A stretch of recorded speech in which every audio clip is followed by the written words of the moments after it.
வருவார். ஏன்னா என் புள்ள வாழ்ற இந்த பூமியில வாழும் பொழுது அவன் வாழ்ந்துகிட்டு இருக்கிற ஒவ்வொரு நாளும் எதிரான காரியங்கள் உண்டு.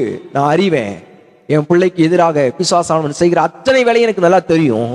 அவன் செய்யற அத்தனைக்கு முன்பதாக நான் போனேன்னா தான் என் புள்ள கண்ணீர் இல்லாம, கவலை இல்லாம, துக்கம் இல்லாம, எந்த ஒரு சஞ்சலமும் இல்லாம, தவிப்பும் இல்லாம, எந்த ஏமாற்றமும் இல்லாம என் புள்ள நல்ல விதத்துல போய் கானானுடைய பலன்களை சாப்பிடணும், புசிக்கணும், அனுபவிக்கணும். என் புள்ள போய் அதை எடுத்து அனுபவிக்கணும், வாழணும்னா நான் முன்னால போவேன். ஏன்னா என் புள்ள பல வருடமா சிறைப்பட்டிருக்கிறான்.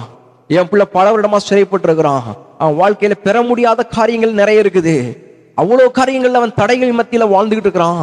ஆனா அவனுக்கு முன்பதாக நான் போகும் பொழுது நிச்சயமாகவே அவன் பாலும் தேனும் ஓடுகிற கானானுடைய பலன்களை அனுபவிக்கணுங்கிறது தான் என்னுடைய ஆசையா இருக்கிறது. அந்த இடத்துக்கு அவன் சேரும் வரைக்கும்